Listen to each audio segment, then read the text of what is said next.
conquête de la souveraineté passe avant tout par l'exploitation des ressources nationales au profit de nos populations.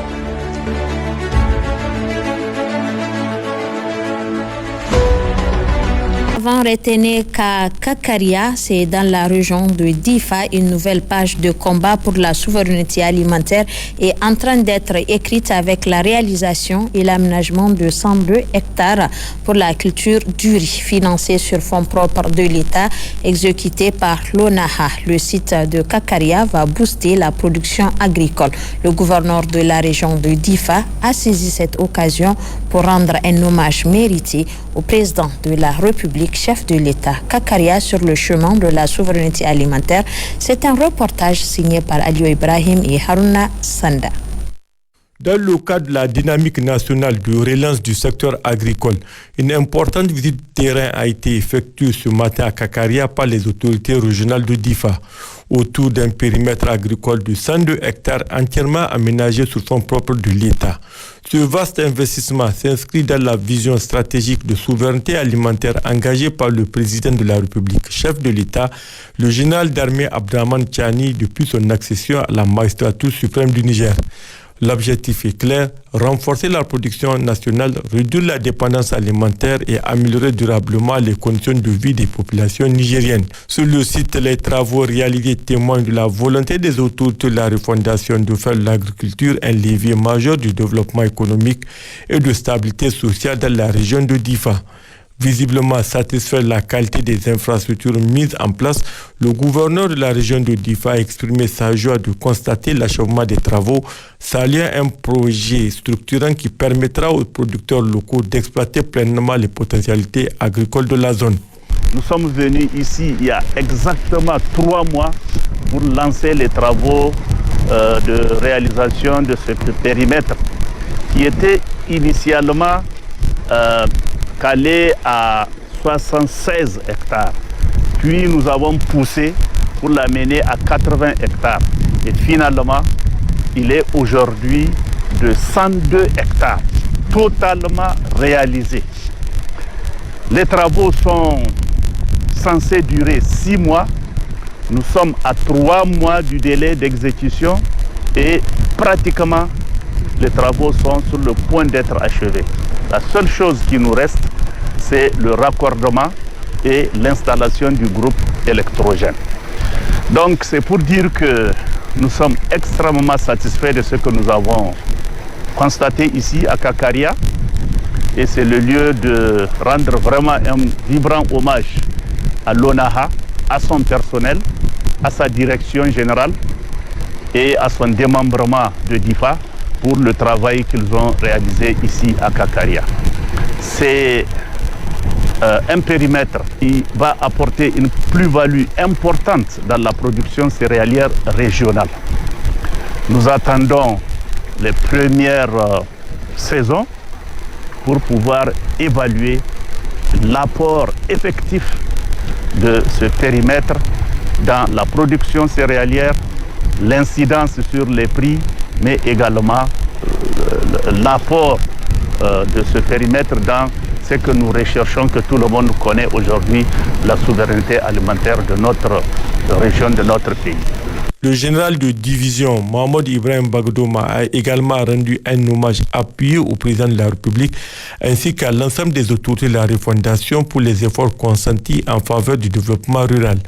Il a également lancé un appel fort aux populations de Kakaria, les invitant à s'approprier ces aménagements et à se mettre résolument au travail afin de faire de ce périmètre un modèle de réussite agricole.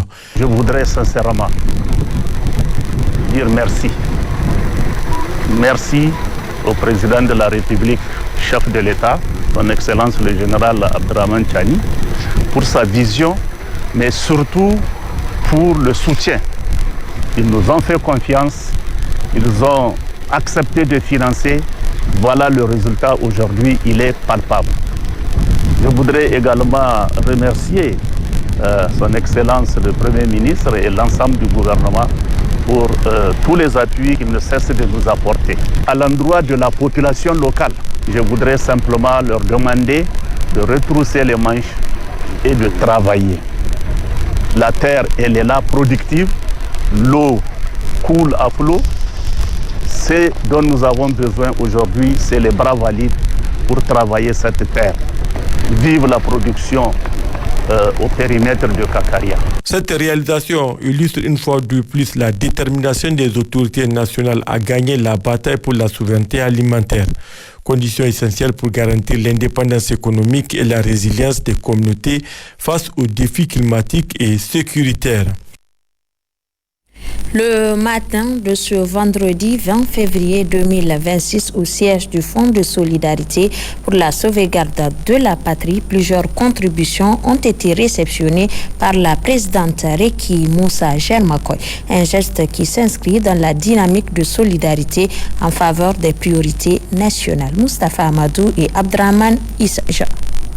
Le Fonds de solidarité pour la sauvegarde de la patrie, FSSP, a enregistré ce vendredi matin du 20 février 2026 des nouvelles contributions marquant la poursuite de l'élan patriotique observé depuis l'avènement des autorités de la refondation à la tête du pays. Dans une ambiance à la fois sobre et solennelle, la présidente du comité de gestion du fonds, Reki Moussa Germakoy, a d'abord accueilli successivement les représentants de la SONIDEP et de Canal Plus Niger, venus pour le versement des prélèvements effectués par ces deux sociétés.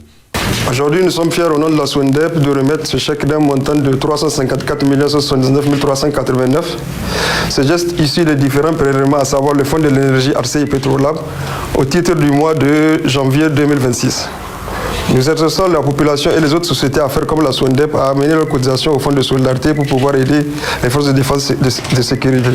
Nous sommes dans les locaux du Fonds de solidarité pour la sauvegarde de la patrie, dans le cadre de prélèvement mensuel sur chaque abonnement. Nous sommes là pour le compte du mois de janvier. La somme prélevée pour le mois de janvier de 7 528 000 francs CFA.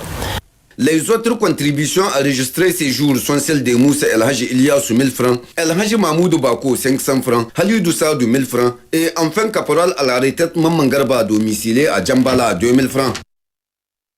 À Tawa, le gouverneur de la région, le colonel-major Soleiman Amadou Moussa, entouré de ses collaborateurs, a pris part ce vendredi 20 février 2026 à une prière collective suivie de Al-Kounout à la grande mosquée de la ville de Tawa. James Didier, précision. Initié par la ville de Tawa en étroite collaboration avec les chefs traditionnels, les leaders religieux et l'ensemble des couches professionnels de la ville de Tawa, cette grande mobilisation spirituelle a rassemblé de nombreux fidèles musulmans venus implorer Allah le Tout-Puissant pour la paix durable, la cohésion sociale, la prospérité du pays et la victoire finale des forces de défense et de sécurité engagées sur les différents fronts. Des prières et des invocations ont été également formulées pour accompagner les plus hautes autorités de la refondation de leur combat pour la souveraineté nationale et l'indépendance du Niger. Sous la conduite de l'imam, les fidèles ont, dans un élan de ferveur et de recueillement, multiplié les invocations et doigts en faveur de la stabilité du Niger et des autres pays membres de l'Alliance des États du Sahel, AES.